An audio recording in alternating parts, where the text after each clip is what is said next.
lihat. Nah, ini beberapa kali juga kami sudah sempat memberikan sosialisasi tentang ini, apa itu penyusunan kebutuhan dan rencana pengembangan kompetensi pegawai. Ini surat sudah diedarkan oleh Ibu Sekretaris Jenderal sejak tanggal 11 November 2021. Mungkin teman-teman sudah menerima. Dalam surat tersebut, selain ada surat edaran, juga telah kami lampirkan dengan Keputusan Menteri Nomor 310/M/2021 tentang pedoman penyusunan kebutuhan dan rencana pengembangan kompetensi pegawai. Bersama itu pula kami telah lampirkan jadwal penyusunan untuk masing-masing unit kerja. Jadi jadwal penyusunan dari tanggal berapa sampai berapa, jadwal penginputan dari tanggal berapa sampai berapa. Nah, kenapa kami bedakan? Nah, ini kami sampaikan informasinya. Nah, penyusunan kebutuhan dan rencana pengembangan kompetensi secara umum dikenal di kalangan lembaga dan kementerian dengan istilah Human Capital Development Plan. Mungkin yang pernah mencoba mengambil beasiswa, LPDP, dan sebagainya, itu akan diminta syarat dokumen HCDP-nya mana. Nah, itu adalah maksudnya rencana pengembangan kompetensinya. Nah, tujuannya apa? Untuk meningkatkan kemampuan dan keterampilan pegawai. Karena ini sudah menjadi amanat Undang-Undang Nomor 5 Tahun 2014. Jadi ini udah jelas dari tahun 2014 itu sudah diamanatkan bahwa setiap pegawai itu berhak berkesempatan untuk mengembangkan kompetensinya. Dan karena ada hak ini, maka lembaga, organisasi, instansi pemerintah harus menjamin. Caranya menjamin dengan apa? Dengan adanya penyusunan rencana pengembangan dan disiapkan juga anggarannya. Nah, ini di PP nomor 11 2017 yang telah diubah dengan PP nomor 20 tahun nomor 17 tahun 2020, bahwa setiap PNS itu punya hak minimal 20 jam pelajaran dalam 1 tahun. Jadi 1 tahun itu minimal 20 jam pelajaran. Jadi nggak ada lagi ceritanya ada yang pegawai yang tukang diklat, ya. Dia ikut pelatihan, dia ikut pengembangan terus, sementara ini kerja terus. Nggak ada begitu. Jadi karena semua pegawai punya hak dikembangkan minimal 20 jam pelajaran. Karena apa? Karena mereka membutuhkan itu untuk bisa meningkatkan karir dan kinerjanya. Nah, ini jelas di Permenpan 38 2017, semua PNS harus memiliki 3 kompetensi ini. Jadi teknis, manajerial, dan sosiokultural itu yang akan dikembangkan. Nah, kira-kira kompetensi teknis itu apa? Biasa dikenal sebagai hard skill, ya, ini ada typo nih, kompetensi manajerial dan sosiokultural harusnya disebut dengan soft skill. Nah, hard skill itu adalah kompetensi teknis yang melekat pada jabatannya. Misalkan dia seorang pengolah data. Nah, hard skill-nya harus apa? Dia bisa Excel misalkan, kemudian dia jelas harus bisa Word, dia harus menguasai sistem pengolahan data, misalkan seperti itu. Jadi, itu adalah bentuk kompetensi teknis. Kalau kompetensi manajerial, itu ada 8 kompetensi. Nah, ini yang sudah distandarkan oleh Permenpan RB 38, itu ada integritas, kerjasama, komunikasi, berorientasi pada hasil, pelayanan publik, pengembangan diri, mengelola perubahan, dan pengambilan keputusan. Dan ada satu kompetensi sosiokultural, yaitu kemampuan memimpin dan atau mengelola sumber daya organisasi yang terkait dengan mengelola kemajemukan, perekat bangsa, itu adalah kompetensi sosiokultural. Nah, kalau untuk kompetensi manajerial dan sosiokultural mudah, karena apa? Inilah yang sudah dipotret melalui asesmen pemetaan profil pegawai. Jadi saya yakin ya kalau teman-teman di Jenpautikdasmen ini insya Allah sudah terasesmen semua. Hanya mungkin sebagian sudah di feedback, sebagian belum. Nah, ini nggak apa-apa, yang penting sudah terakses. Nah, kalau kompetensi teknis ini memang yang agak sulit karena kami belum memiliki standar kompetensi jabatan yang sampai ke pelaksana. Ini masih di proses di Menpan, tapi kalau yang untuk level pimpinan SKJ-nya sudah tersedia. Nah, tetapi untuk bisa membantu melihat kompetensi teknis, bisa membuka Permendikbud 12 tahun 2020 tentang kamus kompetensi. Itu paling tidak bisa menjadi acuan supaya tidak terlalu remang-remang melihat kompetensi teknis pegawai. Nah, sebenarnya dari tahun 2019 ya kami sudah berupaya untuk mengumpulkan data pengembangan kompetensi ini, tetapi masih belum optimal ya. Jadi mungkin Bapak dan Ibu merasa kesel, ngapain sih kok disuruh ngumpulin lagi gitu, suruh bikin lagi seperti itu ya. Ya, ini karena memang bagi Biro sendiri adalah suatu tantangan yang tidak mudah melakukan pengumpulan. Jadi ketika di 2019 kami belum memiliki aplikasi. Jadi manual. Ada yang tetangganya resah sepertinya. Jadi masih manual, dari 16-15 ribuan pegawai, kami baru bisa memperoleh 7.000 data. Kemudian di tahun 2020 kita coba pakai Google Form. Nah, itu dengan Google Form itu kita dari target 66.000 pegawai ketika Dikti sudah bergabung, yang masuk hanya 24.000 data. Jadi istilahnya tidak mencapai target yang diharapkan.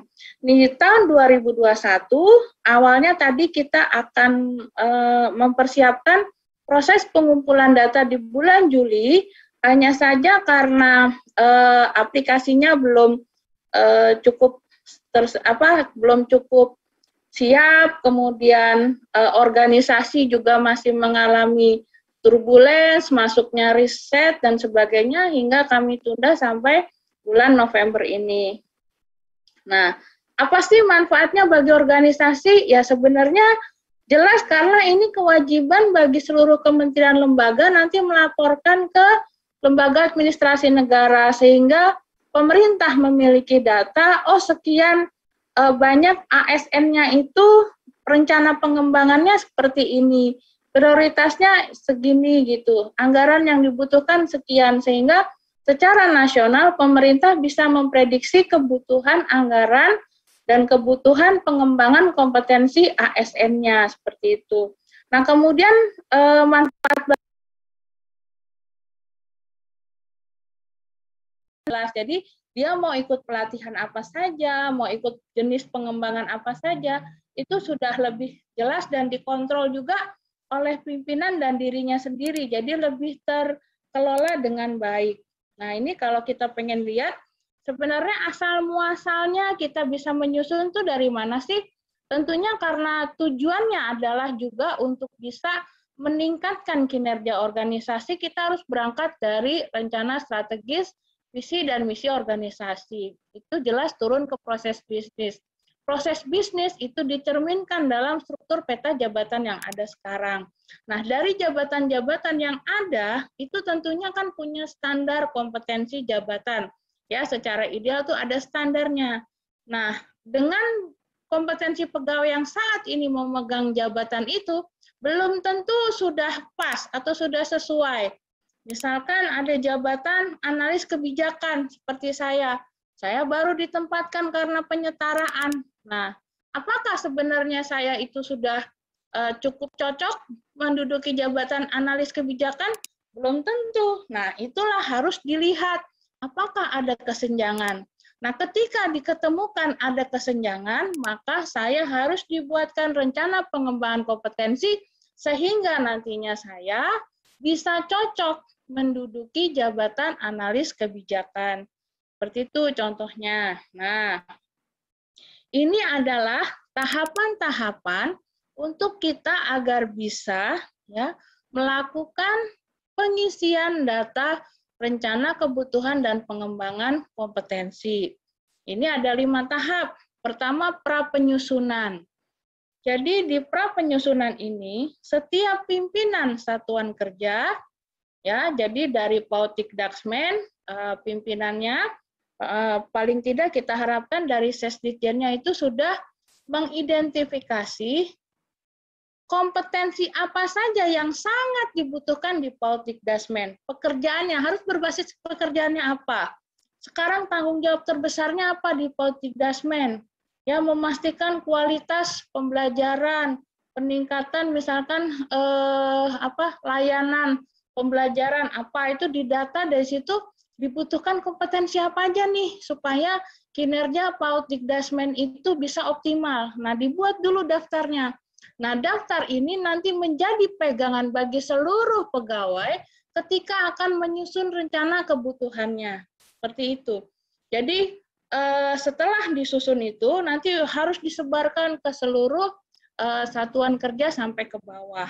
Nah, setelah menyusun kompetensi priority, ya, kompetensi prioritas atau kompetensi inti dari unit kerja tersebut, maka pimpinan itu mengkoordinasi agar dibentuk kelompok-kelompok kecil penyusun rencana.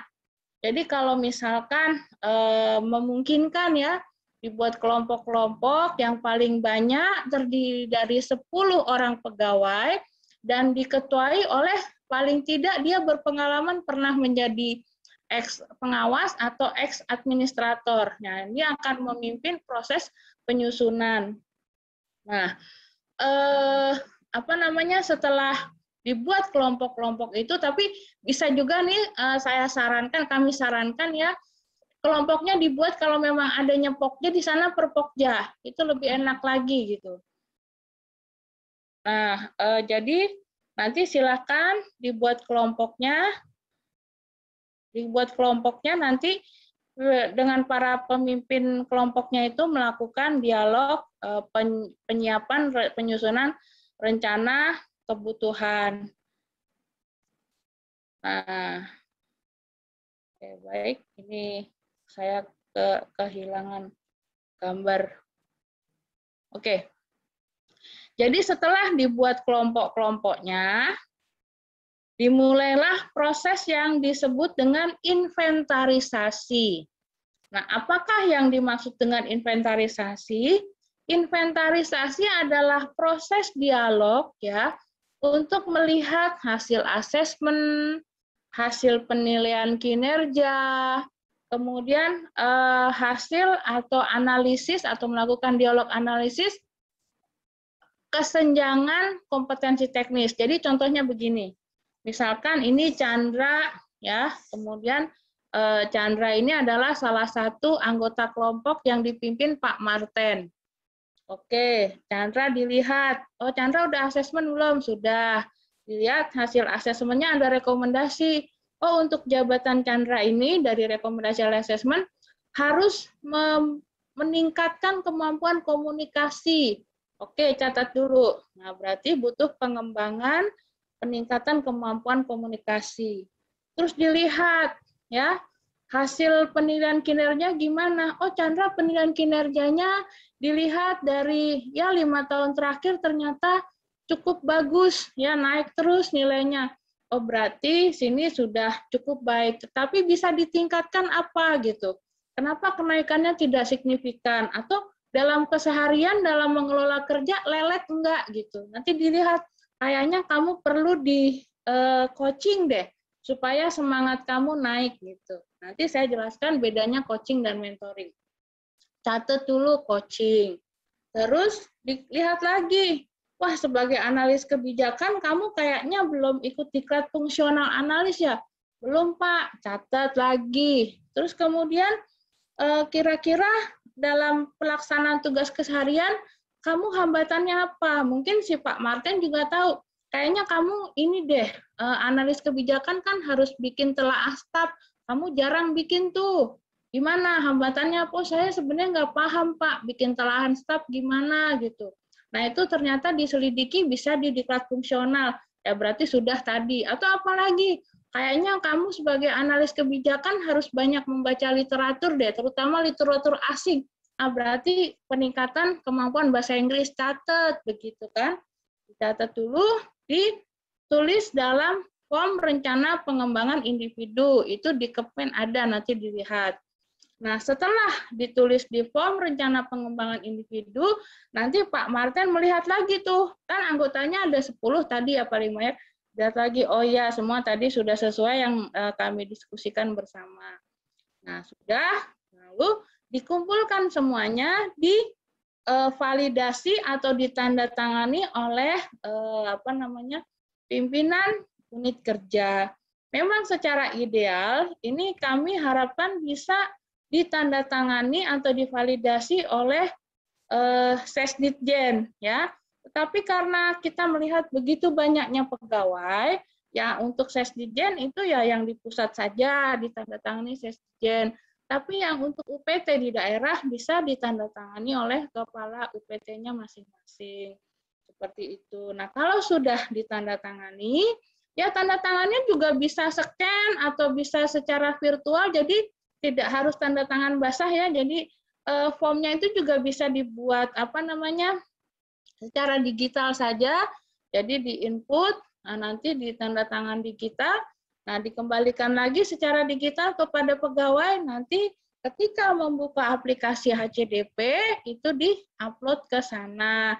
Baru dimulailah proses penginputan data secara mandiri oleh pegawai. Jadi paling tidak pegawai sudah punya pegangan nih apa yang mau diisi dalam proses penginputan data. Jadi tidak lari dari sana, tetapi untuk rinciannya mau kapan pelaksanaannya, dia mau berapa JP misalkan, walaupun itu sudah dikomunikasikan sejak awal, itu nanti bisa ketika pegawai mengisi disesuaikan.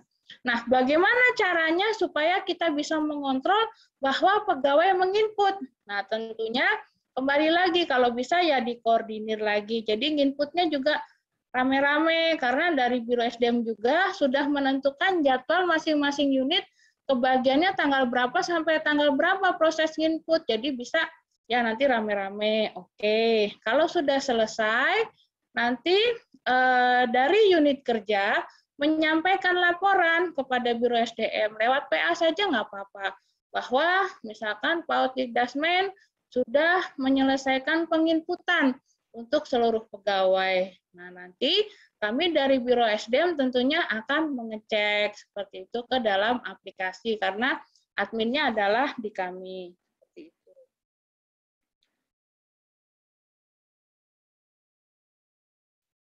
Nah, kemudian ini adalah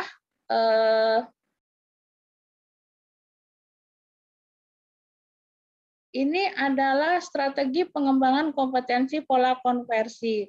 Jadi kalau Bapak dan Ibu ingin melakukan penyusunan, istilahnya tidak mau repot-repot membuka perkalan atau di Kemennya, kita bisa lihat di tayangan ini sudah kami ringkas ya. Jadi kalau untuk pendidikan itu ada berapa JP, jadi untuk mencatat JP-nya nanti ya, sosialisasi, berapa JP, magang, dan sebagainya. Jadi untuk pengembangan sekarang tidak serta-merta hanya berupa diklat, tapi bentuk pengembangan itu sangat banyak macamnya. Jadi bisa workshop, bisa pertukaran PNS, jadi dari misalkan BP PAUD Dikmas di provinsi mana, tukar dengan yang provinsi mana, itu boleh. Atau misalkan tukar ke pusat, sekali-sekali pengelola kepegawaian di BP PAUD Dikmas provinsi mana ke pusat gitu, bolehlah magang misalkan, atau tukeran kerja, jadi bisa saling meresapi gitu bagaimana pekerjaan di masing-masing tempat, bagaimana tantangannya, dan mungkin itu bisa menjadi pembelajaran juga.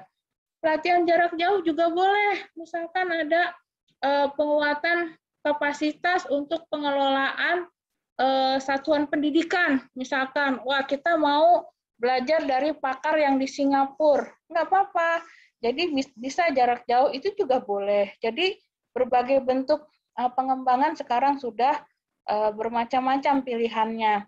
Mau belajar sendiri, boleh, baik itu belajar sendiri tatap muka maupun secara digital ya, e-learning, itu juga boleh. Outbound pun juga menjadi salah satu sarana pengembangan.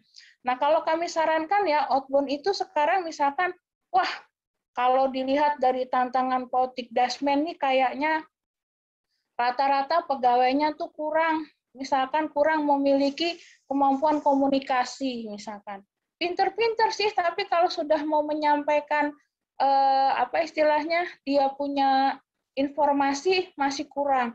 Kalau gitu outbound kita sekarang temanya peningkatan kemampuan komunikasi atau komunikasi yang efektif, boleh gitu. Jadi dibuat kegiatan yang di situ menstimulasi para pesertanya meningkatkan kemampuan komunikasi yang efektif, misalkan seperti itu.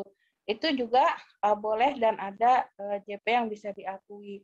Nah, ada juga yang namanya coaching dan mentoring. Nah, ini yang paling efektif, paling murah karena biayanya tuh 0 rupiah. Ya, kecuali kalau pas coaching atau mentoring itu ya menyediakan pisang goreng gitu ya. Mungkin ada biaya lah berapa. Tapi intinya itu yang paling efektif dan paling murah. Karena apa?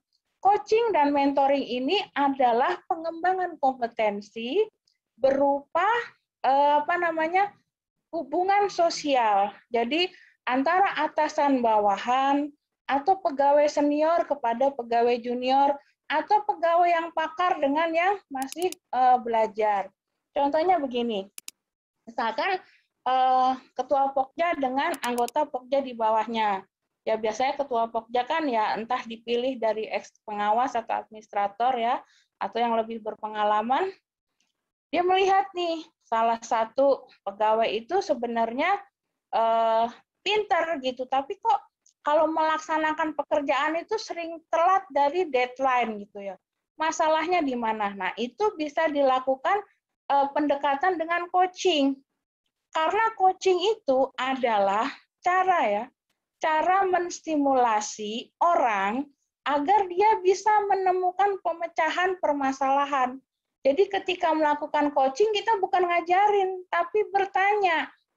Jadi coachnya tuh nanya. Jadi si Kapokjanya nanya, Mbak Chandra kan punya proyek ya yang harus kelar nih tahun ini 3. Pola karir, manajemen talenta, sama HCDP. Tapi saya melihat kok semuanya lewat dari target. Masalahnya di mana? Wah, si Chandra tuh cerita deh gini-gini. Kalau menurut kamu harusnya penyelesaiannya gimana? Wah, gini. Sampai pada titik si Chandra itu dia paham bahwa untuk menyelesaikan pekerjaannya sesuai waktunya, dia harus melakukan A, B, C. Nah, itu adalah coaching. Nah, memang tidak mudah. Nah, kalau mentoring, itu sebenarnya Bapak dan Ibu saya yakin sudah sering melakukan. Karena mentoring itu kita mengajarkan secara khusus berdasarkan wawasan atau pengalaman kita. Nah, misalkan Pak Jainal nih, ya, dia di koordinator saya. Oh, Mbak Chandra, untuk bisa mengelola manajemen talenta, Mbak Chandra tuh harus memperhatikan ini, pangkat, jabatan, riwayat, pengalaman pegawai. Dikasih tahu tuh saya sama Pak Jenal. Nah, itu namanya mentoring. Jadi saya memperoleh pemahaman baru dari wawasan dan pengalaman pimpinan saya atau pegawai yang lebih senior. Nah, ini untuk sekali sesi itu 2 JP. Ya, jadi kalau misalkan ya anggaran kita tipis segala macam, nggak ada alasan kita nggak memperoleh pengembangan, kita bisa efektifkan di coaching dan mentoring. Nah, itu jadi bedanya. Kalau mentoring itu mengajarkan, ya biasanya bersifat teknis. Kalau coaching itu menstimulasi. Jadi mendorong orang supaya bisa menemukan jalan keluar menyelesaikan permasalahan pekerjaannya dia. Ada orang yang ya masalahnya beda-beda. Ada yang lelet, ada yang kurang teliti. Nah, kita dorong dia untuk bisa mencari solusi. Nah, untuk coaching ini, Biro SDM ya juga sedang membuat persiapan program penguatan kapasitas para pimpinan agar bisa melakukan coaching. Karena coaching ini memang tidak mudah ya Bapak dan Ibu, karena bisa menyampaikan pernyataan, pertanyaan yang tepat itu juga bukan bukan hal yang mudah. Nah, jadi seperti itu Bapak dan Ibu ketika melakukan penyusunan boleh nih satu slide ini dibuka. Nah ini adalah konversi jumlah jam pelajaran jika dia dilakukan secara nasional itu berapa, secara internasional itu berapa. Jadi kalau di level internasional bukan selalu kita harus pergi ke luar negeri. Misalkan ada event terkait dengan pengelolaan satuan pendidikan sedunia di Bali. Ya, walaupun itu di Indonesia karena levelnya sudah internasional, maka jam pelajaran itu akan ditambah 20 JP. Jadi dari yang nilai JP-nya aslinya berapa, itu untuk level internasional ditambah 20 JP. Pun demikian jika misalkan kita melakukan pembelajarannya dalam kelompok studi jaringan internasional, misalkan negara ASEAN. Nah, terus Zoom tuh rame-rame membahas bagaimana meningkatkan kualitas pembelajaran anak didik tingkat dasar. Misalkan itu sudah masuk level internasional tuh ditambah lagi 20 JP. Atau yang mau studi banding atau patok banding ke luar negeri, banyaknya kalau di Pautikdasmen itu jalan-jalan itu untuk diklat, untuk kursus itu ditambahkan 20%. Nah, ini adalah rumpun pelatihan yang sudah ada juga dalam aplikasi yang bisa kita pilih ketika kita mau menyusun perencanaan pengembangan kompetensi. Ini kita ada 46 rumpun yang memang akan butuh diperbaiki lagi karena ketika rekan dari Ristek masuk kita belum menyesuaikan dengan kondisi yang terbaru. Tapi kita pakai ini saja dulu, nggak apa-apa. Nah, kalau kita lihat secara ruang lingkup pelaksanaan atau cakupan kegiatan, itu ada dua, proses penyusunan dan proses penginputan. Nah, penyusunan tadi yang sudah kami ceritakan ya, jadi dari membentuk kelompok, kemudian dari kelompok itu mendiskusikan pengembangan kompetensi apa saja yang dibutuhkan pegawai, kemudian ada proses verifikasi oleh ketua kelompoknya, kemudian divalidasi oleh pimpinan unit kerjanya. Nah, hasilnya tuh kartu rencana pengembangan individu RPI atau Individual Development Plan. Nah, setelah proses itu, dilakukan penginputan. Ya, jadi memastikan data diri itu sudah benar, diinput sesuai RPI, kemudian sistemnya itu akan memvalidasi. Nah, produk hasilnya adalah data HCDP untuk unit kerja yang bersangkutan. Nah, tetapi ada juga alternatif penyusunan. Jadi, ada penyusunan standar yang tadi ya, dari inventarisasi sampai validasi, ada penyusunan alternatif. Nah, apa itu alternatif? Jadi, Bapak dan Ibu yang sudah di feedback, nah biasanya yang di daerah UPT ya ada juga beberapa yang jadi pilot project feedback assessment, sudah di feedback, itu hasil feedbacknya kan ada rekomendasi pengembangan. Nah, itu tinggal langsung dituangkan ke form IDP. Jadi nggak pakai yang diskusi tadi, nggak usah. Cukup hasil feedbacknya dimasukkan atau dicatatkan di form rencana pengembangan individual. Ya kalau misalkan ada perlu ditambahkan pengembangan yang lainnya silahkan, tapi tidak perlu lagi harus melalui proses yang tadi. Tapi tentu saja form IDP-nya juga harus divalidasi oleh pimpinannya. Nah, ini kalau pembagian pekerjaannya ya. Jadi kalau pembagian pekerjaannya di pimpinan satuan kerja atau unit kerja itu dia yang melakukan tadi ya udah mulai membentuk kelompok, menyusun kompetensi inti, melakukan inventarisasi, verifikasi dan validasi rencana. Kemudian Biro SDM bertanggung jawab menyiapkan infrastruktur, jadi aplikasinya, segala macam data-data yang dibutuhkan itu disiapkan Biro SDM. Kemudian pendampingan atau fasilitasi, ya ini yang seperti saya lakukan ini. Jadi baik saya maupun teman-teman di Biro SDM yang terkait dengan proses ini, kami akan membuka diri untuk memberikan informasi yang dibutuhkan.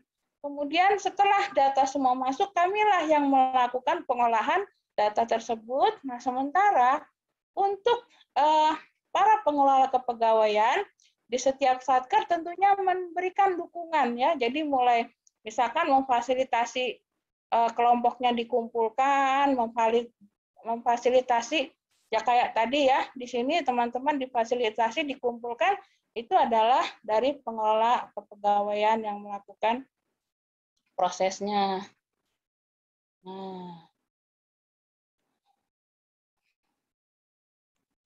Nah kemudian ini kalau kita gambarkan secara sederhana prosesnya. Jadi kalau sudah ini kita gambarkan prosesnya secara sederhana dari awal sampai akhir. Kita lihat ketika inventarisasi jenis kompetensi, data yang dibutuhkan adalah profil dari PNS. Ini nggak usah susah-susah. Dalam aplikasi HCDP yang nanti akan saya perkenalkan sudah lengkap.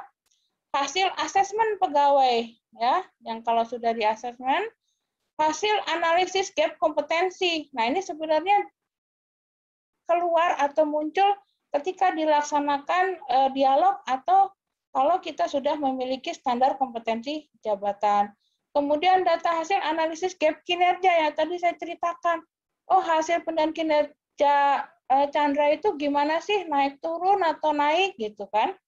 Kemudian setelah itu dilakukan verifikasi oleh atasan langsung atau pejabat yang ditunjuk, misalkan Kapolja tadi. Kemudian hasil verifikasi dituangkan dalam form RPI. Kalau sudah itu divalidasi, di-input, maka akan keluarlah apa yang dimaksud dengan data HCDP. Nah, ini contoh form rencana pengembangan individu ya. Ini karena dia dari kantor bahasa, nah ini core kompetensinya atau kompetensi intinya sesuai dengan jabatan yang bersangkutan, dia pengkaji sastra ya, dia pelatihan sastra. Ini wajib ini gitu. Nah, kemudian dari hasil asesmen ternyata dia butuh peningkatan kemampuan komunikasi efektif secara daring. Nah, kemudian dari kinerjanya, wah dia masih perlu di coaching, nah di mentoring, terus dibutuhkan juga untuk penguatan kemampuan dia patok banding. Mungkin ada program dari unit kerjanya untuk misalkan penguatan kemampuan berbahasa asing atau kemampuan bagaimana memelihara bahasa-bahasa daerah. Bisa nih patok banding ke negara yang banyak bahasanya. Misalkan seperti ke negara yang banyak bahasanya tuh India misalkan. Nah, di sana kan juga banyak bahasa daerahnya. Belajar mandiri. Nah, dia mau belajar mandiri tentang apa? Misalkan tentang kemampuan mengolah data, ya, data tentang sastra. Ya, ini bisa dimasukkan aja ya. Kalau RPI ini memang sifatnya gelondongan Bapak dan Ibu, ini hanya untuk memberikan acuan bagi pegawai ketika nanti menginput. Nah, outbound ini ya tentunya untuk seluruh pegawai sama ya. Jadi kalau misalkan outbound-nya itu dilakukan per unit-unit, misalkan per UPT masing-masing sendiri, ya disesuaikan saja gitu. Nah, berapa JP direncanakannya.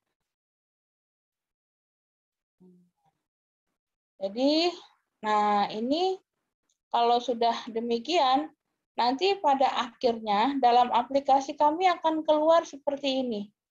Nah, jadi ini bukan bukan menjadi kepusingan Bapak dan Ibu, ini adalah nanti hasil pengolahan data oleh Biro SDM seperti itu ya. Nah, Bapak dan Ibu mungkin akan berpikir, ini nantinya udah capek-capek bikin perencanaan mau diapain gitu. Jangan-jangan didiemin kayak kemarin-kemarin. Nah, itu saya sering sekali juga menemukan pertanyaan demikian, Bapak dan Ibu. Itu insya Allah kita nggak mendiamkan ya. Untuk data yang sudah terkumpul di tahun 2020 sudah kami setorkan ke Pusdiklat. Nah, Pusdiklat menyelenggarakan berbagai kegiatan pengembangan itu disesuaikan dengan hasil data kami yang 2020. Memang sifatnya jadi belum personal ya, karena aplikasi kami dengan Pusdiklat masih belum terintegrasi. Jadi istilahnya dari data kami, Pusdiklat baru menyimpulkan saja, oh ini prioritas, ini kebutuhannya ini. Jadi belum berasa personalnya, tapi nanti kami insya Allah aplikasi kami sekarang sudah terintegrasi dan kedepannya nanti pegawai dapat merasakan dampak dari perencanaan pengembangan kompetensinya. Nah, ini nanti ke depan rencana pengembangan kompetensi ini akan dieksekusi melalui suatu ekosistem yang disebut corporate university. Nah, kebetulan kami diarahkan oleh Bapak Menteri agar kita punya istilah yang berbahasa Indonesia untuk corporate university. Nanti akan dicanangkan dalam waktu dekat, itu namanya Wiyata Kinarya. Itu benar-benar ciri khasnya Kemdikbud. Meskipun di kementerian lain namanya corporate university, kita akan memberi nama Wiyata Kinarya. Nah, sebenarnya si Wiyata Kinarya atau corporate university itu apa sih? Nah, itu adalah entitas, ya. Jadi kita nggak bikin organisasi baru di Kemdikbud, tapi ini entitas yang menjalankan kegiatan pengembangan kompetensi pegawai serta pengelolaan pengetahuan demi terwujudnya Kemdikbudristek sebagai organisasi pembelajar. Ya, jadi maksudnya sederhananya adalah begini. Semua pegawai yang ada di dalam Kemdikbudristek, baik mulai dari pucuk pimpinan tertinggi sampai yang paling bawah, itu semuanya harus bekerja sambil terus mengembangkan diri. Jadi segala proses pelaksanaan tugas juga dipertimbangkan sebagai bagian dari pengembangan diri. Gitu. Jadi istilahnya organisasi pembelajar. Nah, itu latar belakangnya adalah filosofi human capital. Jadi sekarang kita sebagai pegawai tidak dilihat sebagai sumber daya semata, ya, yang dieksploitasi, dipergunakan sampai pensiun, ya, sampai waktunya BUP, ya sudah begitu. Tetapi kita melihat pegawai sebagai human capital, sebagai aset, sebagai modal yang tidak hanya untuk dimanfaatkan, tetapi juga dikembangkan. Nah, ini memberi benefit bukan hanya bagi organisasi, tapi bagi pegawai itu sendiri, sehingga ketika dia pensiun, dia bukan jadi orang yang sudah berakhir, tapi dia lahir sebagai orang yang sudah penuh dengan wawasan, penuh dengan pengalaman dan kepandaian, sehingga nanti setelah pensiun pun dia masih punya kesempatan berkarya di berbagai bidang. Karena dia selama bekerja juga diperkuat, ya, wawasan dan kemampuan serta keterampilannya. Itulah filosofi human capital. Nah, ini prosesnya bagaimana Korpu itu berjalan. Pertama, jelas harus ada asesmen. Ya, jadi ketahuan dulu nih, si pegawai itu kebutuhan pengembangannya apa gitu. Nah, ini yang akan kita lakukan, yaitu menyusun HCDP-nya, menyusun rencananya. Kalau udah ketahuan kebutuhannya apa, maka kita bisa menyusun. Oh, dia harus pengembangannya A, B, C, D, itu ada di proses penyusunan ini. Kemudian setelah ketahuan perencanaannya, maka akan dilakukan pengembangan, ya, dengan metode 10, 20, 70. Nah, apaan tuh? 10, 20, 70. 10 itu adalah pendidikan formal. Ya, jadi baik itu studi lanjut ke perguruan tinggi untuk gelar yang lebih tinggi, atau yang diselenggarakan oleh Pusdiklat. Jadi diklat fungsional, diklat struktural, itu adalah yang 10%. Nah, yang 20 itu apa? Nah, 20 itu tadi yang coaching, mentoring, konseling. Jadi bagaimana atasan bawahan, supervisor dengan yang disupervisi, itu melakukan komunikasi yang bersifat pengembangan. Nah, itu 20%. Nah, yang 70% itu apa? 70% adalah on the job learning. Ya, jadi kayak tadi magang, pertukaran, kemudian pemberian penugasan-penugasan, itu juga bentuk pengembangan. Misalkan nih, si Chandra ini. Nah, supaya dia ya bisa kuat dalam penalarannya. Nah, ada proyek nih Biro SDM nih. Biro SDM sedang mempersiapkan pengembangan sistem merit. Wah, sistem merit seperti apa? Nah, supaya si Chandra ini yang dia bekerja sebagai analis kebijakan, di Pokja pengembangan karir paham, ikut masuk dalam proyek itu loh, ikut bantu bikin loh, ikut mikir loh gitu. Itu adalah bentuk dari 70% seperti itu. Jadi nanti Bapak dan Ibu sekalian ketika bekerja itu tidak sembarang bekerja, tapi bekerja juga adalah merupakan pengembangan kompetensi diri. Bisa juga bentuknya adalah nantinya dimutasi, ya. Jadi mutasi supaya orang kok di sini kayaknya dia nggak berkembang, performanya kok nggak meningkat gitu ya, dia ngurus BMN misalkan. Itu kalau di kementerian lain sudah berjalan seperti itu, jadi rata-rata 2 tahun, 3 tahun itu diputar.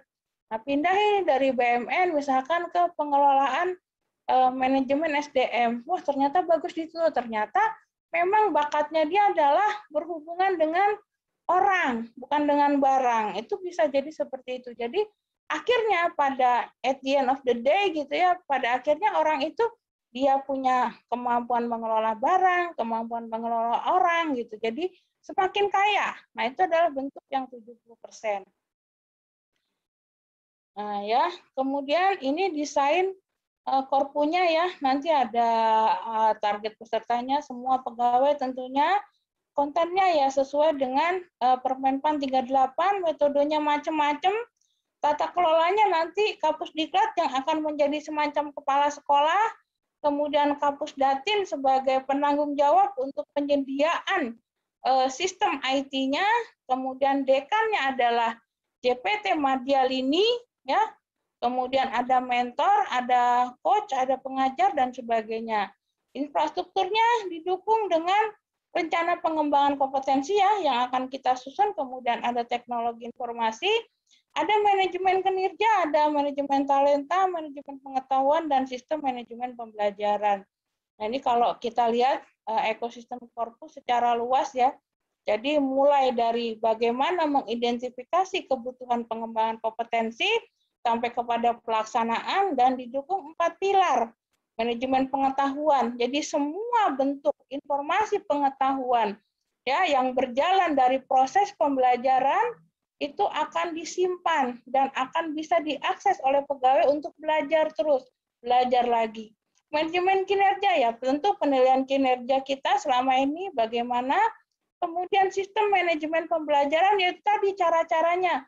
Ada yang 10, 20, 70, dan bagaimana nanti caranya, itu ada di sistem manajemen pembelajaran. Kemudian manajemen talenta, yaitu bagaimana mempersiapkan pegawai-pegawai terbaik untuk memperoleh perlakuan khusus sehingga mereka nanti bisa langsung menempati jabatan-jabatan target atau jabatan kritikal jadi kementerian.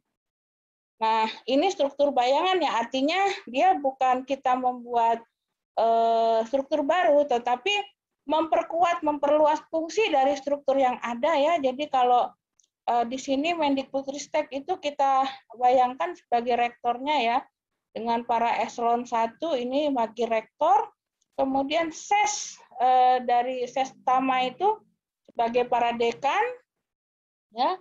Ini adalah struktur bayangannya. Nah, ini bentuk learning strateginya untuk strategi pembelajaran. Jadi mulai dari yang di dalam kelas, yang mandiri, yang komunitas, yang dialog, semuanya ada di sini. Nah, itu Bapak dan Ibu yang bisa kami sampaikan secara umum tentang apa itu penyusunan rencana pengembangan kompetensi. Nah, ini kita akan saya share lagi kira-kira bentuk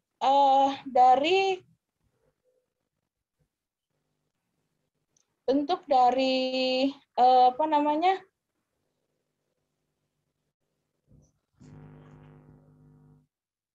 aplikasi HCDP ya, aplikasi yang nanti Bapak dan Ibu perlu isi ya. Ini kita lihat apakah sudah bisa saya share. Nah, ini Bapak dan Ibu yang namanya aplikasi sistem rencana pengembangan kompetensi dari Biro SDM. Ini yang kami kembangkan untuk mempermudah proses penyusunan. Bapak dan Ibu bisa bukanya di laman hcdp.kemdikbud.go.id ya, dibuka saja. Nah, ini kita pakai username-nya, misalkan nih ada salah satu rekan ya. Kita coba masuk. Kita pinjam nick-nya. Nah, ketika Bapak dan Ibu sampai kepada halaman yang paling awal, ini akan ada semacam bab pendahuluan.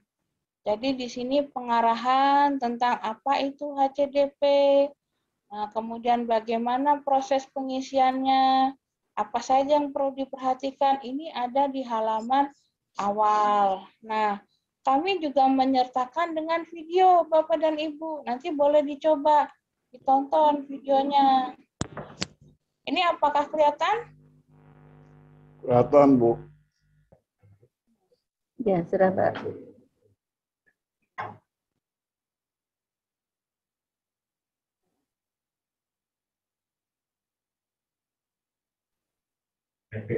Suaranya belum ada.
Oh, guru bantu itu loh, Pak.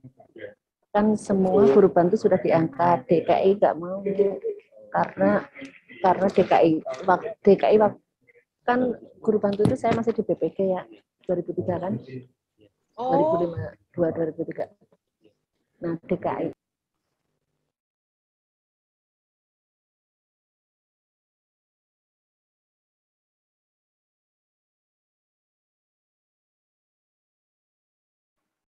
Jadi tadi videonya nggak ada suaranya ya Bapak Ibu ya? Iya Bu, nggak ada suara Bu. Gak apa-apa, nanti dibuka aja ya. Jadi Oke Bu. kita bisa teruskan ke aplikasi. Jadi pas ketika baru buka aplikasi, ini saya balik lagi aja, coba.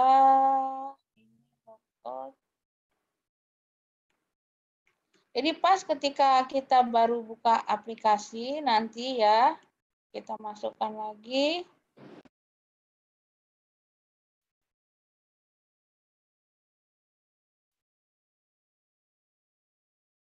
Ini, nah ini jadi langsung jangan di close, ini diturunkan dulu pelan-pelan. Nah di sini videonya. Kalau sudah nonton videonya, nah ini kami akan memperkenalkan. Di sini paling kiri dashboard ya, ini yang muncul informasi. Nah di sini menyampaikan bahwa aplikasi ini sudah terhubung dengan Dikbud HR. Jadi data lengkap Bapak dan Ibu yang ada di Dikbud HR itu yang otomatis memang sudah tertera di sini. Juga akan terhubung dengan SPK Pusdiklat. Artinya, ketika Bapak dan Ibu sudah mengisi penyusunan rencana kebutuhan, otomatis sudah dimuat di SPK Pusdiklat. Jadi nanti Pusdiklat juga secara otomatis bisa melakukan proses penyusunan rencana pelaksanaan dari kegiatan pengembangan kompetensi. Nah, sebelum ke rencana pengembangan, kita lihat apa aja yang ada di sini ya. Nah, ini sesuai dengan jadwal pemutakhiran data atau pengumpulan data itu untuk Biro SDM nih, rekan kami di Biro SDM, kami harus memulai penyusunan dari 17 November dan berakhir di 15 Desember. Nanti unit kerja Bapak juga sudah kami susunkan. Nah, pastikan data riwayat pendidikan, riwayat diklat, kursus, dan semuanya itu sudah sesuai Bapak dan Ibu. Nah, di sini ada pertanyaan, apakah Anda sudah menerima umpan balik asesmen? Kalau misalkan sudah, klik di sini, lalu diunggah format asesmennya. Nah, jadi seperti itu Bapak dan Ibu ya, tinggal klik, nanti hasil feedback-nya bisa diunggah. Nah, ini Mbak Arum dia sudah melakukan perencanaan ya. Jadi sudah disusun perencanaan tahun 2022 sampai 2026 nanti semuanya sudah ada. Nah, ini datanya. Nah, kalau misalkan data ada yang belum sesuai, Bapak dan Ibu bisa lapor ke Biro SDM. Misalkan Bapak dan Ibu sudah S2 gitu. Sudah disahkan ijazahnya, maka kalau masih tertera ijazah S1 bisa dihubungi dari ke Biro SDM. Nah, ini karena yang bersangkutan sudah melakukan asesmen, di sini kelihatan nih. Nah, ada sarannya, saran pelatihannya leadership camp. Jadi artinya dia lemah di kepemimpinan, harus ada pengembangan di kepemimpinan. Kalau yang belum ada hasil asesmen enggak apa-apa. Jadi nanti di sini pasti kosong ya. Nah, ini didialogkan saja kira-kira pengembangan apa yang dibutuhkan terkait dengan kompetensi manajerial dan sosiokultural ya. Jadi kalau asesmen itu yang pasti terkait dengan manajerial dan sosiokultural. Terus nih riwayat pendidikannya dan sebagainya. Ini nilai asesmen. Jadi ketika melakukan proses penyusunan, boleh nih dibuka aplikasinya. Ya sambil dibuka sambil ngelihat data. Jadi sebelum menginput ini sudah boleh dibuka untuk membantu proses dialog tadi ya. Nah, ketika sudah selesai ya, ketika form RPI-nya sudah dibuat, nah maka pegawai bisa melakukan rencana pengembangan dengan mengklik ini. Rencana pengembangan tambah. Ya, tadi kan ada contoh ya Pradipta Putra itu tadi dia pelatihan sastra misalkan. Nah, ini kan kita lihat ini Mbak Arum mau bikin di tahun 2023. Nah, kategori bentuk jalurnya apa? Nah, ini memang tidak tercatat di RPI. Jadi ini nanti bisa kebijakan dari pegawai itu sendiri bersama pimpinannya. Misalkan, wah kalau klasikal kan harus datang ya gitu ya. Enggak mungkin klasikal karena saya banyak kerjaan. Nah, bisa pilih non-klasikal, artinya di luar kelas. Nah, kalau non-klasikal, bentuknya bisa apa? Bisa patok banding, bisa belajar mandiri. Oh, saya mau belajar mandiri deh. Gitu. Rumpunnya apa? Nah, tadi sesuai dengan yang sudah dicatat, misalkan di dalam form pengembangan individu itu, dia pengembangan dirinya mau komputer. Nah, itu. Kemudian levelnya apa? Nasional lah, belajar sendiri gitu. Materi diklatnya tentang apa? Nah, itu yang diisi oleh pegawai, materinya apa? Komputer TI kan luas. Nah, untuk jabatannya Mbak Arum, nah, dia apa materinya? Itu bisa ditulis manual di sini. Nah, JP-nya berapa? Nah, kita lihat kalau belajar mandiri itu berapa JP? 2 misalkan. Nah, untuk selama 5 tahun, misalkan setiap tahun ada belajar mandiri, ya tinggal dikali 2 kali 5. Jadi ada 10 JP. Gitu. Nah, jadi tinggal nanti dimasukkan. Tapi karena ini untuk setahun ya, jadi ini kan untuk setahun. Nah, setahun itu mau 2023 dia mau berapa kali belajar mandiri. Nah, itu tinggal dikali anggarannya apakah mau nasional, mau internasional, nanti tinggal dimasukkan di sini. Kalau nasional paling murah 1 juta, internasional paling murah 5 juta. Nah, sampai dengan 10 juta. Karena belajar mandiri kan biasanya yang dibutuhkan hanya modul-modul. Nah, kemudian simpan. Nah, kalau sudah tersimpan, nanti otomatis akan nanti akan masuk tambahan dalam di dashboard itu akan kelihatan. Nah, ini internetnya lagi lemot sepertinya. Loading. Nah, ya. Jadi nanti akan muncul di sini. Nah, jadi akan berubah. Oh, tahun 2023 tadi sudah ada tambahan, dia berubah. Seperti itu Bapak dan Ibu. Jadi yang penting itu tadi, kita melakukan penyusunan terlebih dahulu. Kalau sudah selesai penyusunan, maka baru dilakukan penginputan.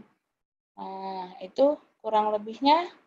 Mungkin kita akhiri dulu, tapi sebelum diakhiri, saya sepertinya punya contoh yang sudah dibuat oleh unit kerja yang lain. Ini menurut saya ini sudah cukup baik.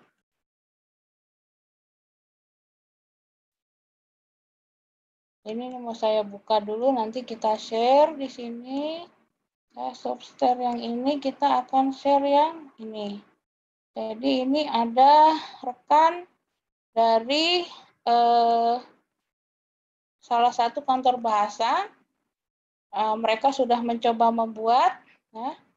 Jadi seperti ini, Bapak dan Ibu nggak apa-apa dibuat. Ya, jadi dia sudah membuat untuk 5 tahun. Di sini dibuat coaching, di sini keterangannya 2 kali dalam setahun, 4 JP. Ya. Jadi seperti ini total selama 5 tahun ada 145 JP. Artinya dalam setahun itu bisa lebih dari 20 JP, jadi sudah memenuhi. Jadi gelondongan gini saja Bapak dan Ibu nanti ketika dalam proses penginputannya bisa di breakdown. Jadi misalkan di kelas pelayanan publik 30 JP 3 hari dalam setahun. Ya, nah ini setiap tahun dia ngikutin, tapi kan bisa beda-beda bentuk atau materi dari pelayanan publiknya seperti itu. Jadi silakan Bapak dan Ibu disesuaikan dengan kebutuhan dari unit kerjanya masing-masing. Ya, seperti itu Pak Martin, kira-kira nanti kita sesinya tinggal tanya jawab saja Bapak. Ya, baik Bu. Terima kasih Bu. Ini sudah ada yang bertanya nih Bu dari Mas Anggi, sudah angkat tangan. Silakan Mas Anggi. Izin Bu, ada yang mau kami tanyakan terkait hasil DP ini. Yang pertama terkait riwayat-riwayat yang harus dipenuhi lewat Dikbud HR. Nah, sebenarnya kan riwayat itu kan sudah ada beberapa di mutasi ya. Nah, bisa nggak itu kita nggak ngisi tapi Dikbud HR ngambil dari webnya mutasi? Iya Pak. Jadi kalau untuk kayak riwayat-riwayat dan sebagainya ya, jadi dia Bapak dan Ibu nggak usah khawatir karena di aplikasi ACDP itu adalah yang otomatis kami tarik dari Dikbud HR. Nah, kecuali misalkan Bapak dan Ibu melihat kok ada yang kurang ya, harusnya saya punya riwayat ini. Itu nanti silakan dihubungi dari rekan-rekan yang mengelola Dikbud HR, yang Mas Rifki, Mas Moda, yang di Biro SDM, bisa dihubungi, Mas, Pak, Mbak Eli misalkan, itu kok saya pas buka aplikasi HCDP, riwayat saya ada yang belum lengkap sih misalkan.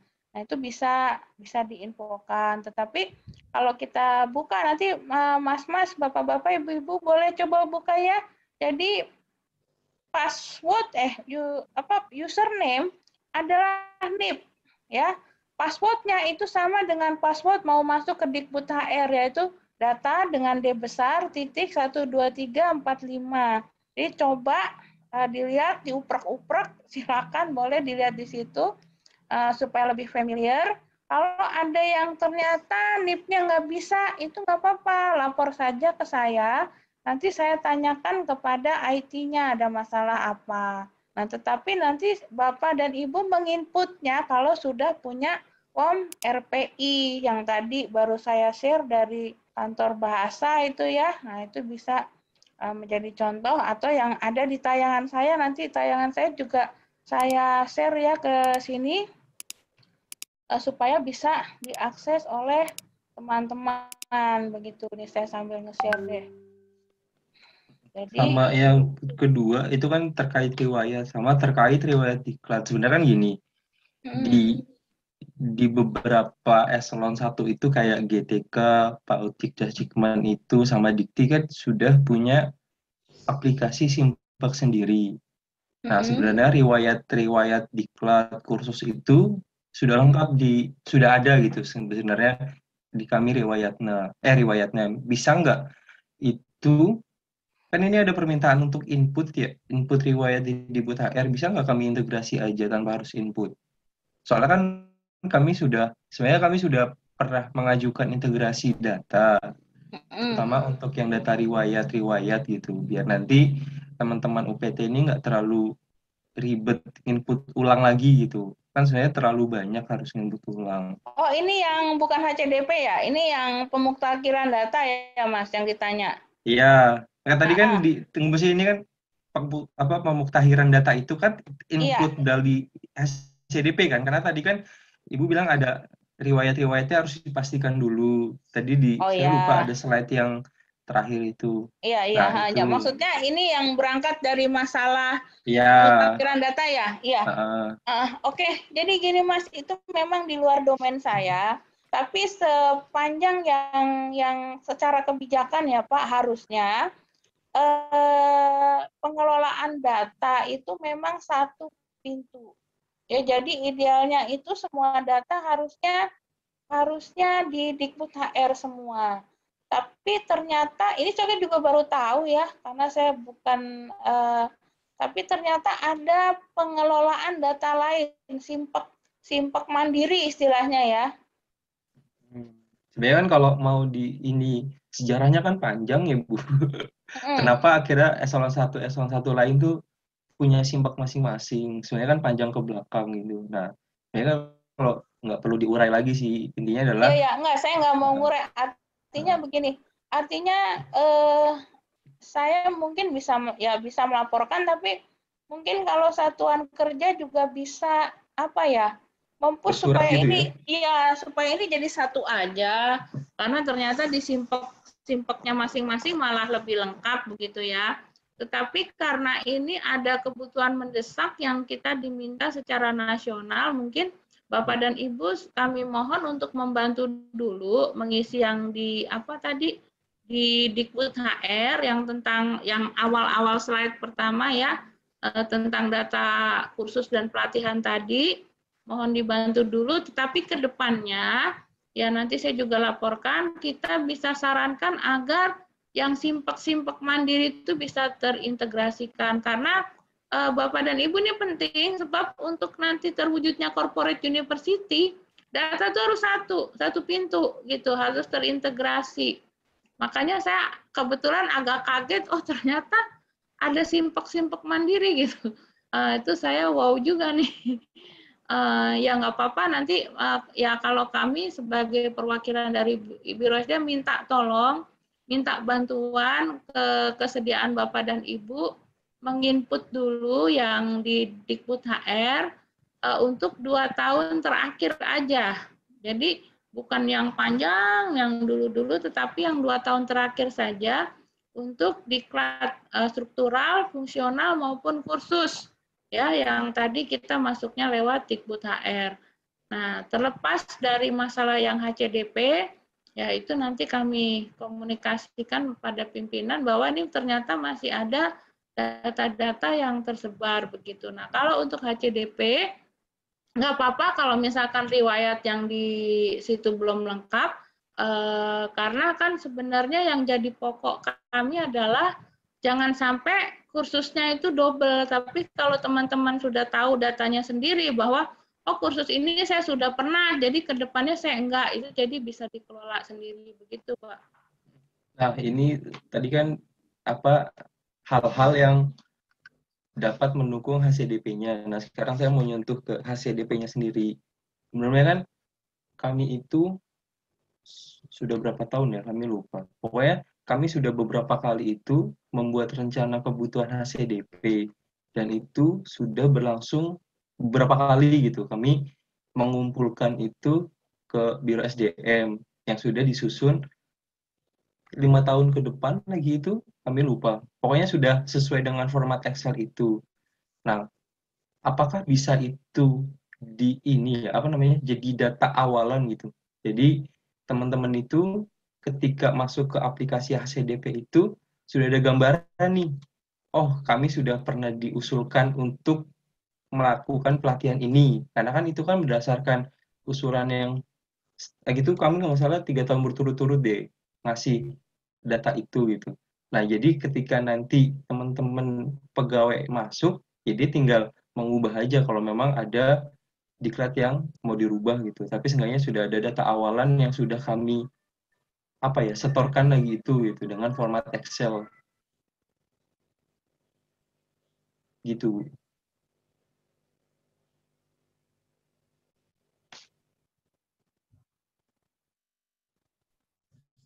Ini dari satuan kerja sendiri apakah tidak menyimpan? Kalau secara logika ketika mengirim tentu kan punya datanya juga gitu. Tidak mungkin mengirim tanpa di internal tersimpan datanya. Sebab begini, kalau dari pertimbangan kami kenapa harus di-rearrange ya?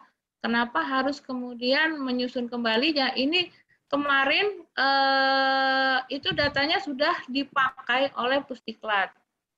Ya, ini kita kenapa menyusun ulang disesuaikan dengan peraturan, Pak. Jadi prosesnya disesuaikan dengan peraturan. Jadi kita menerima kritisi dari LAN, dari Menpan agar prosesnya tuh kenapa sampai kemudian jadi gini loh, bukan kami mau menyia-nyiakan data dan Bapak dan Ibu sekalian, silakan kalau menjadi acuan, tetapi kami diarahkan oleh LAN dan Menpan untuk bisa menyusun sesuai tahapan yang dianjurkan agar nanti menghasilkan perencanaan yang memang betul-betul berbasis dari kebutuhan real pegawai dan organisasi begitu Pak. Bukan kami tidak mau oh silakan tinggal salin aja lagi atau tinggal ubah, tetapi yang menjadi penekanan kami di sini adalah proses yang benar. Nah, karena ini kebetulan juga sudah keluar Kepmennya, artinya nanti ketika hasilnya yang akan dibuat di 2021 ini,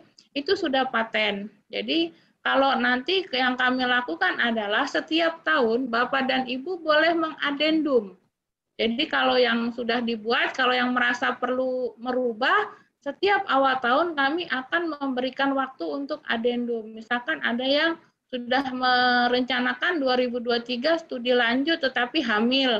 Nah, itu mungkin di adendum dirubah waktu pelaksanaannya atau sebagainya gitu.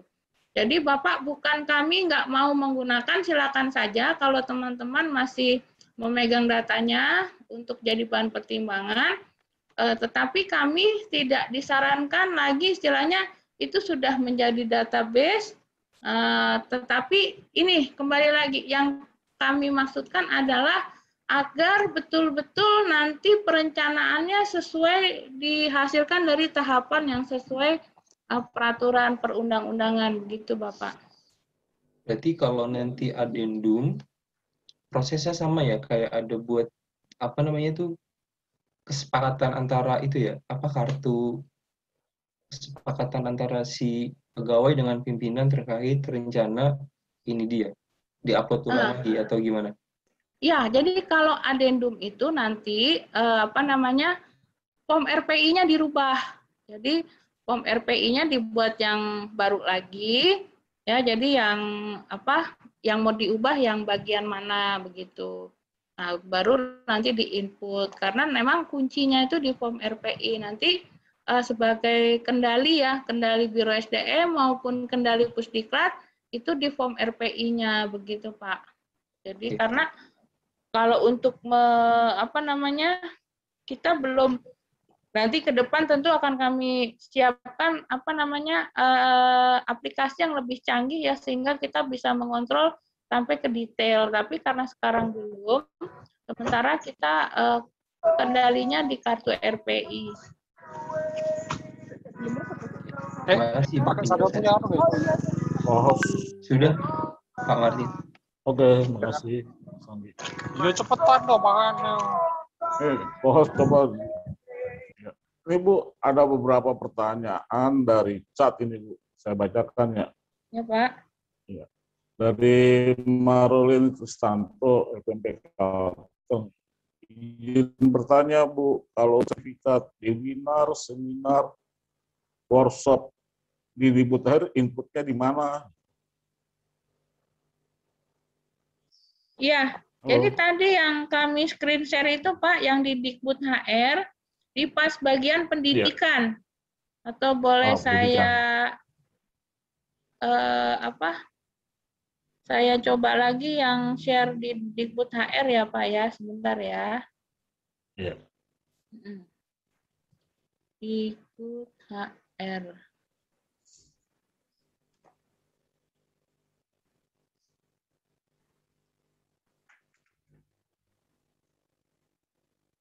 Nah, ini tadi yang ditanyakan, data riwayat diklat kursus itu di mana? Di sini, Bapak dan Ibu. Ketika kita lihat ini ada yang namanya pendidikan. Di sinilah kita akan melihat ada pendidikan formal, misalkan nanti ya nambah S2 ya tambah. Kemudian di sini diklat struktural, apa yang sudah dilakukan, kebetulan saya belum ada. Diklat fungsional juga apa tadi yang sudah dilakukan. Kursus, nah kursus juga di sini. Nanti bisa kelihatan, wah ini saya disuruh login lagi.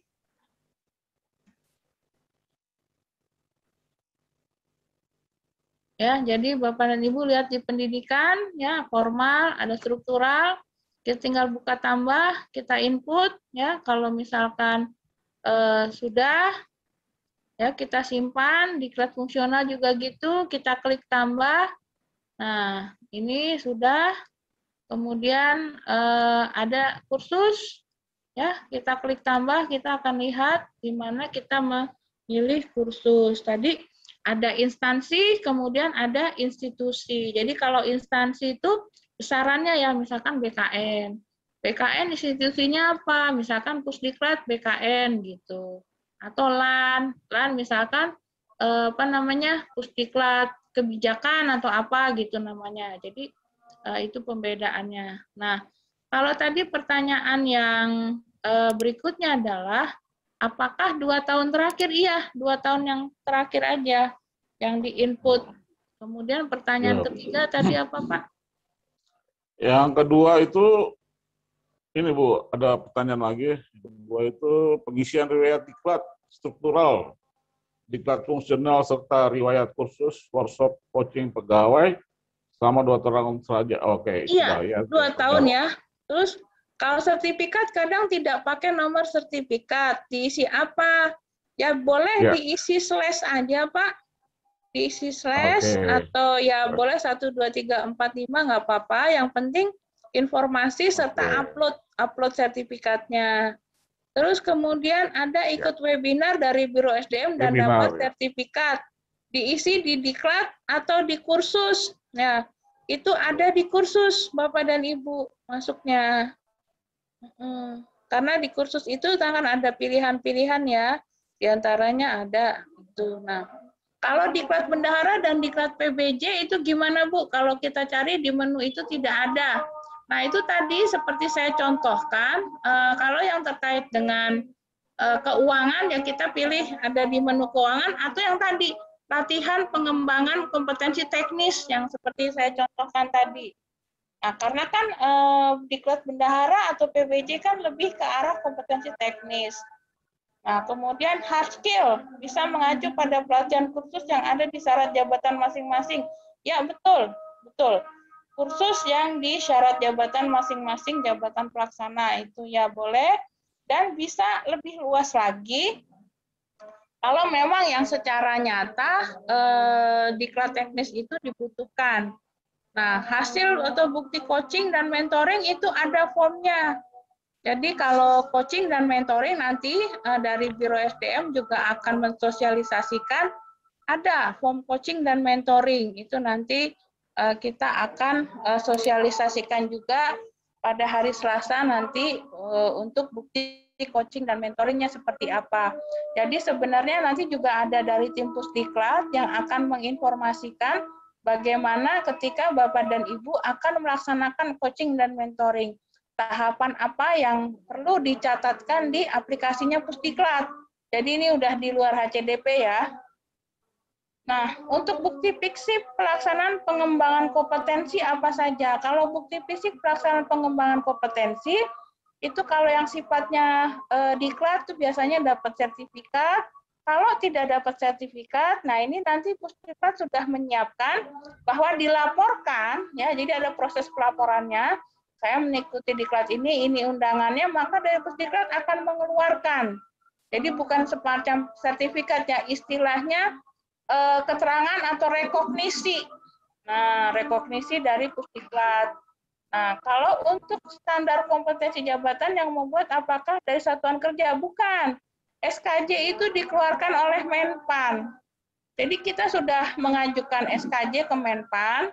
Yang baru turun adalah SKJ untuk para pejabat pimpinan tinggi. Madya dan Pratama yang untuk pelaksana belum jadi. Tapi kita nggak usah putus asa.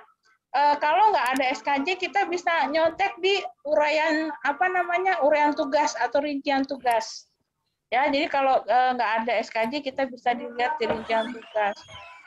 Nah, kemudian pelibatan dalam tim seperti SPI, LAKI, PSP apakah bisa dimasukkan dalam kategori 70%? Iya, betul bisa. Nah, bukti pendukungnya apa? Nah, bukti pendukungnya ya bisa SK, tapi nanti harus dilaporkan di di Pusdiklat untuk bisa dapat rekognisi. Nah, bagaimana caranya? Caranya ini harus bisa juga direncanakan di HCDP. Jadi bisa ditulisnya begini penugasan khusus.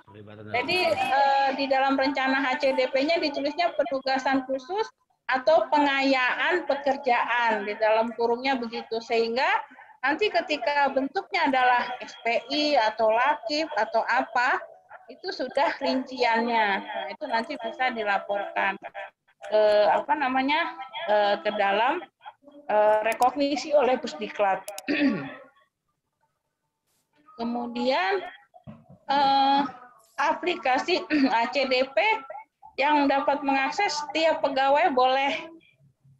Adminnya masih di Biro SDM. Nanti kita akan pikirkan ke depan apakah di masing-masing unit kerja akan ditaruh admin. Kemudian kalau diklat diselenggarakan bekerja sama dengan pihak swasta.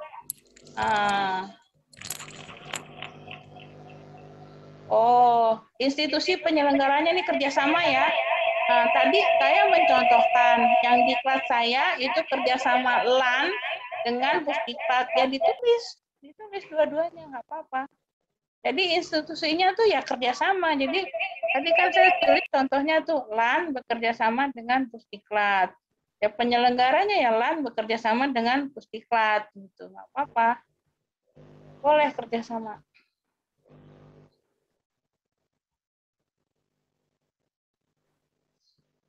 Baik Bapak dan Ibu, ada lagi?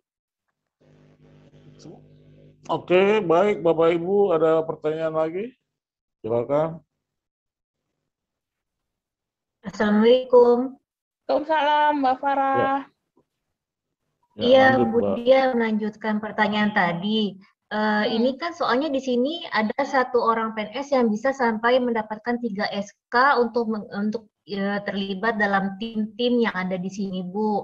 Nah, sebenarnya JP setiap SK yang pengayaan tersebut tuh berapa ya, Bu? Jadi kan minimal juga saya bisa berkomunikasi dengan atasan agar mungkin ada pemerataan untuk terlibat dalam SK-SK tersebut, Bu. Oh gitu, ya. Memang untuk yang SK dari penugasan-penugasan khusus ini, JP-nya itu memang harus karena memang belum ada tertuang dalam peraturan, itu nanti akan direkognisi oleh Pusdiklat. Jadi Pusdiklat nanti yang punya kewenangan. Jadi nggak apa-apa, nanti sepanjang itu sudah dilakukan atau direncanakan, kita bisa konversikan saja kalau untuk disesuaikan dengan magang atau pertukaran pegawai, begitu kegiatannya. JP-nya diambil aja dari situ, tidak masalah. Disamakan dulu, nanti dari Pusdiklat bisa merekognisi berdasarkan itu. Jadi nggak apa-apa Mbak, sebenarnya kalau satu pegawai dapat 3 SK, kalau memang dia kompeten untuk itu sebenarnya tidak menjadi persoalan, dengan catatan memang yang bersangkutan kompeten begitu. Dan memang ketika ditempatkan dalam tim itu, dia betul-betul sesuai dengan kapasitas, kompetensi dan tujuan pengembangannya gitu. Jadi nggak sembarang gitu orang dibrekin dalam berbagai macam tim gitu karena favoritisme. Jadi kembali itu juga harus, kenapa direncanakan di ACDP juga harus dikomunikasikan gitu. Apa memang dia layak, dia tepat untuk ditempatkan di situ gitu. Baik. Tapi ini kalau 3 SK sih masih masuk akal ya, Bu. Ini sampai 9 SK, Bu. Ya, itu astagfirullahaladzim. Sedangkan ada teman-teman juga yang nggak dapat SK sama sekali. Sedangkan kalau seperti yang disampaikan Ibu, kalau penugasan itu, kalau SK-SK terlibat dalam TV itu merupakan penugasan, kan sayang sekali. Kan mungkin akan lebih baik teman-teman lain juga mendapatkan kesempatan yang sama gitu. Dan itu kan istilahnya JP-nya itu kan yang biayanya rendah gitu, Bu, termasuk kayak coaching mentoring juga kan di dalamnya itu sebenarnya, Bu. Iya. Nah, itu tadi. Memang begini ya, kami membangun sistem ini supaya bisa seadil-adilnya pegawai itu memperoleh pengembangan ya, termasuk misalkan penempatan yang bersangkutan dalam berbagai macam proyek ya, proyek, tim-tim begitu kan. Nah, itu lagi makanya kembali ini harus seobjektif mungkin ya.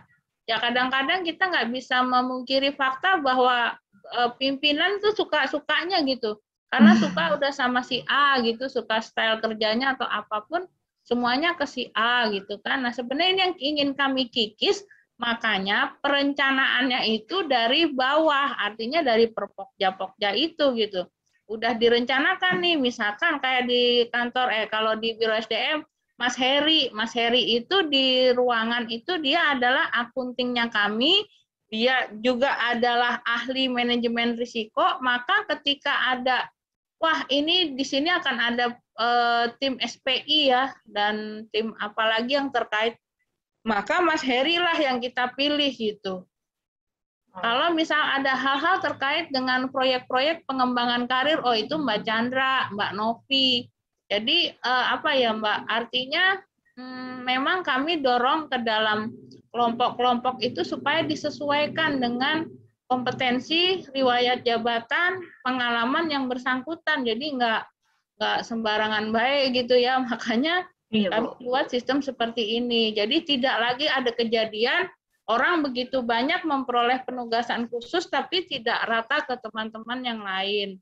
Nah, itu yang kami hindari. Maka kami dorong supaya ini betul-betul Bapak dan Ibu mendiskusikannya dalam kelompok-kelompok kecil, karena di kelompok kecil itulah yang paling tahu siapa punya kemampuan apa gitu. Jadi ketika sudah ada gambaran besar tentang hal-hal apa yang perlu dilakukan oleh unit kerja, nah itu jadi pegangan.